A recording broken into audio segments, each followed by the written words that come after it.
ओम शांति। आज का बहुत सुंदर टॉपिक है।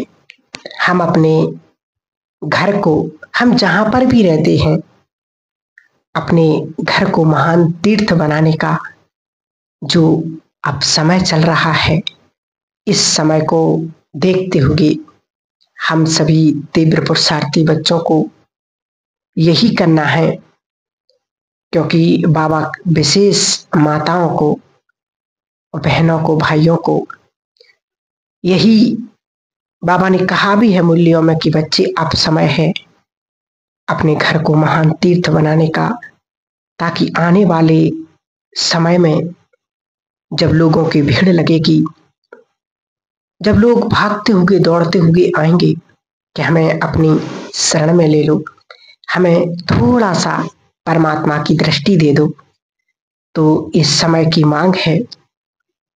बाबा हम सभी बच्चों से यही चाहते हैं कि मेरे बच्चे ऐसे महान तपस्वी बने, क्योंकि आने वाला समय ऐसा होगा।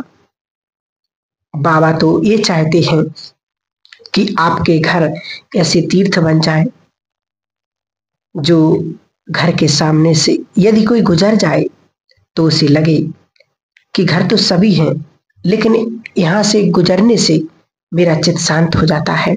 यहाँ आते ही मन में एक अलौकिक तरंगें उठने लगती हैं।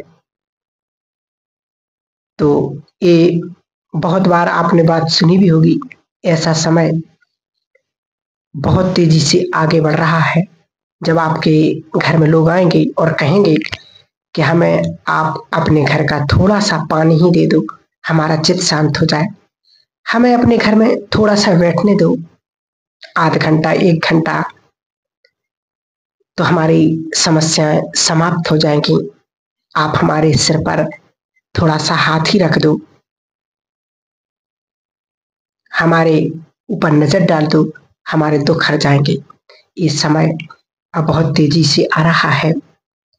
सभी भाई बहनों को, विशेष माताओं को एक संकल्प याद रखना है।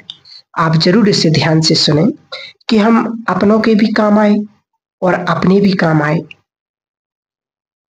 और हम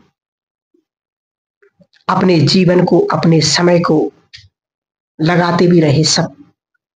लेकिन अब समय आ गया है संसार के काम आने के लिए, क्योंकि आने वाले इन दिनों में अब हम संसार के काम आ जाए, उनके दुखों को दूर करें, दुखहर्ता बन जाए, विघ्न विनाशक बन जाए।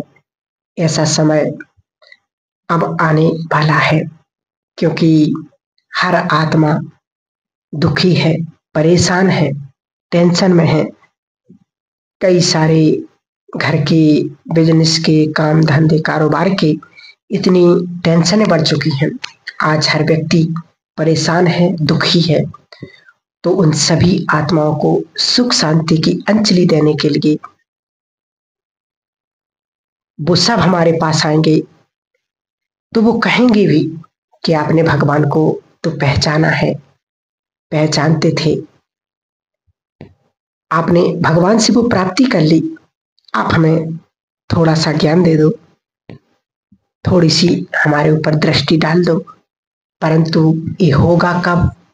जब हम इस समय अपने पुरुषार्थ को, अपने योग को बहुत सुंदर, बहुत पावरफुल बनाएंगे, तभी तो हम आने वाले समय में अनेक आत्माओं के चित्त को शांत कर सकेंगे, उन्हें मुक्ति और जीवन मुक्ति का वरदान दे सकेंगे। तो हमें अभी से अब वो प्रैक्टिस चालू करनी है। तो वो कहेंगे कि हम इस दृष्टि को पा करके निहाल हो जाएंगे और हमें उस प्रभु की प्राप्ति हो जाएगी। सचमुच ये ईश्वरीय महावाक्य हैं, भगवान के महावाक्य हैं कि अब वो समय बहुत तेजी से आने वाला है। इसलिए हम सभी ऐसा बनना चाहते हैं। सभी को इच्छा होनी चाहिए कि जब दवाइयां काम नहीं करेंगे, पैसा काम नहीं करेंगे, अपने भी काम नहीं आएंगे, तब इष्ट देवियों के पास लोग भागे भागे आएंगे। तो स्वयं को इष्ट देवी भी बनाना है और अपने घर को इष्ट देवी का चेतन मंदिर हमें बनाना है। बाबा तो शरीर के भी लिए भी कहते हैं कि तुम चेतन देव आत्मा हो, ये देह तुम्हारा मंदिर है। क्या क्या करें हम, आप दो तीन बातें विशेष ध्यान से सुने कि मंदिर में जाकर के लोग पुण्य करते हैं, मंदिरों में भोग लगाया जाता है, मंदिरों में बहुत पवित्रता होती है। किसी भी कारण से यदि अशांति हो जाती है, घर में झगड़ा होने लगे, व्यसन लग गए हों, आप सभी ये विश्वास कर लें, ये निश्चय कर लें कि मुझ में वो शक्ति है अपने घर के वाइब्रेशंस को मंदिर तुल्य बनाने की, जहां कोई शराब नहीं पी सकता, जहां कोई पाप करने के लिए लोग डरेंगे, ऐसा महान तीर्थ हमें बनाना है, जहां पाप करने से लोग घृणा करेंगे, जहां आने से सबका चित्त शांत हो जाएगा। वो मेरे अंदर शक्ति है, मैं क्या करूं?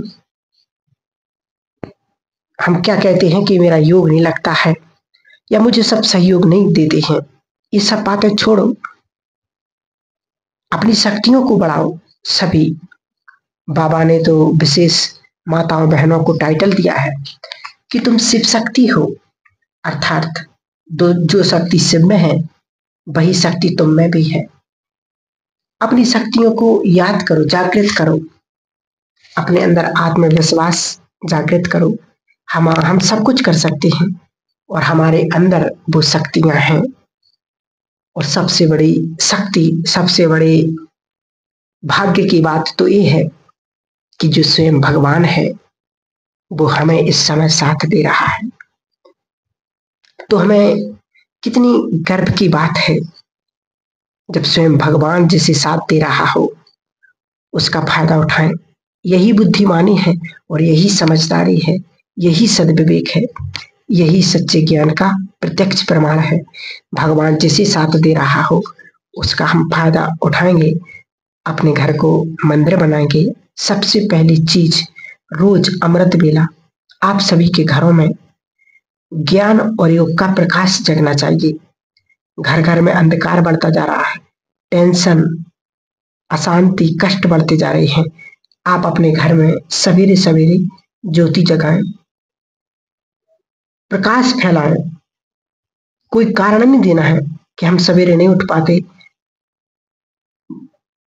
मुश्किल होता है, या बच्चे रात को देर तक टीवी देखते हैं, शोर होता है, तो कोई सोते नहीं तो हम जल्दी जगना पड़ता है। परंतु बाबा कहते कि कारण कोई भी हो परंतु निवारण तो हमें ही करना है। तो सबसे सुंदर समय है अमृत बेले का, जब स्वयं भगवान भाग्य बांटने के लिए आता है, जब वो वरदान लौटाता है, जब वो हमें अनेक तरह की टचिंग देता है, अपना वरदानी हाथ हमारे सर पर रखता है, हमारे दुख हर लेता है, हमें समस्याओं का समाधान सुझा देता है। लेकिन इस समय के लिए हमें कोई बहाना नहीं करना है। जो जो उठते हैं जरूर हमें बताएं, और जो नहीं उठते हैं वो भी आज से उठना चालू कर दें। ऐसा ना हो कभी अमृत वेला होता, कभी नहीं होता है, कभी 4:30, कभी 4:15। एक टाइम फिक्स करो कि मुझे इतने बजे से इतने बजे तक करना ही है, तब हम उस स्थिति को प्राप्त कर सकते हैं। क्योंकि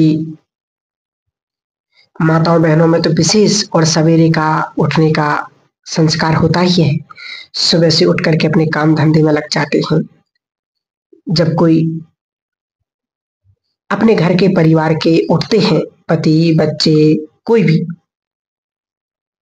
तब तक तो माताएं बहनें अपना सब काम कर करके तैयार हो जाती हैं।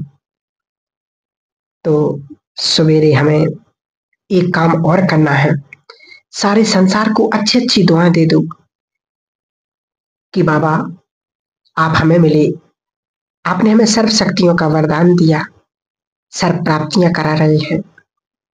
ऐसा सर्व को वरदान, सबको सर्व शक्तियों की प्राप्ति हो, सबका भला हो, सब सुख पाए। जो हमने भगवान को प्राप्त किया वही संसार की सभी आत्माएं भी आपको प्राप्त कर लें। अच्छी अच्छी दुआएं दे दो, जीवन में सब आगे बढ़े, सब सुखी रहे, सबका जीवन सुखों से भर जाए। ऐसी सुंदर सुंदर वाइब्रेशंस, सुंदर सुंदर दुआएं उन्हें दे दो। और 3 अभ्यास आप जरूर करें। अपने आप को याद दिलाएं कि मुझे सारे संसार को दुआएं देना, सबके कष्ट समाप्त हो जाए। दुआएं ऐसी देनी है हमें, सबका जीवन सुखों से भर जाए, सभी के विघ्न नष्ट हो जाए, सभी के रोग दोग सब समाप्त हो जाए, सबको सुख चैन मिले, सब सफलता के मार्ग पर आगे बढ़े। तो अच्छी अच्छी जब ऐसी दुआएं देंगे तो वास्तव में आपको कुछ दिनों के अंदर ही लगने लगेगा, आपके सामने एक सुखद परिणाम आने लगेगा, आपके चित्त को शांति मिलेगी और बहुत सुंदर फीलिंग आएगी। और जब ये सुंदर वाइब्रेशन संसार में फैलते जाएंगे तो आपको बहुत सुंदर संसार दिखाई देगा। आपको सबको दुआ देनी है। यदि किसी ने आपको बद्दुआ भी दी, किसी ने आपको कष्ट दिया है, जिन्होंने आपको धोखा दिया है, उनका भी कल्याण हो। जो हमें धोखा दे रहे हैं या कष्ट दे रहे, परेशान कर रहे, उनको भी बाबा सद्बुद्धि देना, सद्विवेक देना और उनका भी कल्याण करना, वो भी सदमार्ग पर चले। अच्छी अच्छी दुआएं दे दो। ये दुआएं ही हमारी शुभ भावना है। हमारी शुभ भावना ही दूसरों को सुख देगी, सद्विवेक प्रदान कर देगी और बच्चे भी सदमार्ग पर चलने लगेंगे। और जो माता बहनें अपने बच्चों से परेशान हैं तो उसका भी समाधान करें। बहुत सोचने की बात है। कुछ आत्माओं में ज्यादा सोचने की आदत हो गई है, जिसमें ज्यादा सोचने की आदत हो, जैसे चिंताएं करने का संस्कार हो, इसको ठीक करें ज्ञान और योग से। जिनमें सेंसिटिव नेचर, नाजुक मन जिसको कहते फीलिंग, इसी फीलिंग को हम ठीक करेंगे योग से, स्वमान से। मैं शिव शक्ति हूँ, मास्टर सर्वशक्तिवान हूँ। ये बातें बड़ी नहीं है, तो मैं ये ऐसा कर सकती हूँ। यदि बच्चे गलत मार्ग पर चल रहे हैं, उन्हें सुधारना हो, तो आप ये बात याद रखें। आप परेशान हो रहे, चिंतित हो रहे, रात को नींद नहीं आ रही, बच्चों का क्या होगा, इनका भविष्य कैसा होगा, ऐसा नुकसान हो रहा है, आपसे उनको नेगेटिव वाइब्रेशंस बच्चों तक पहुंच रही हैं, सुधरने की बजाय अकल्याण हो रहा है।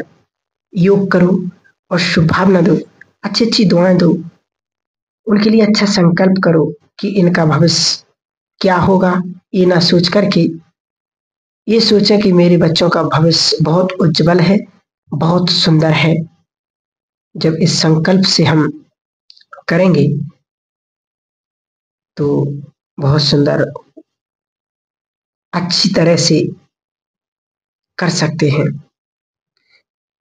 क्योंकि आपके हर संकल्प का प्रभाव सीधा बच्चों के मन पर जाता है, बहुत गहराई से जुड़े होते हैं माँ और बच्चे।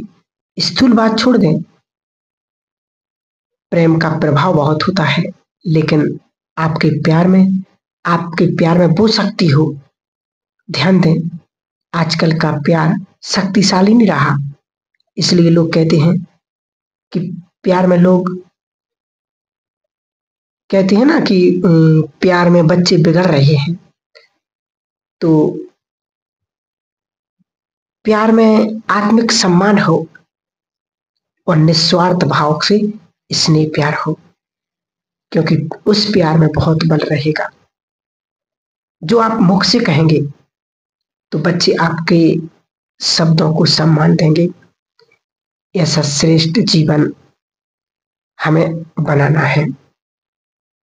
और ये बात याद रखें कि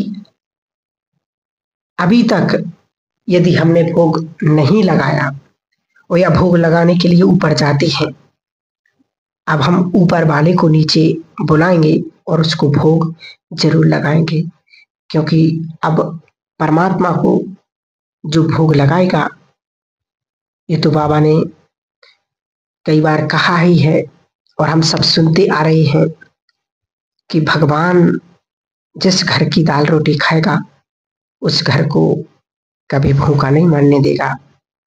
जरूर उसकी रक्षा कहीं ना कहीं से बाबा मदद करेगा ही। और एक बात और याद रखें, ये बिल्कुल गांठ बांध लें कि 5 बार या 3 बार अपने घर में भगवान का आह्वान जरूर करें, उसको बुलाएं, क्योंकि जिस घर में भगवान का आना जाना होगा, भगवान रहेगा, वो घर मंदिर बनेगा या महान तीर्थ बन जाएगा। सोचो। तो इस बात का विशेष अटेंशन हमें रखना है। ओम शांति।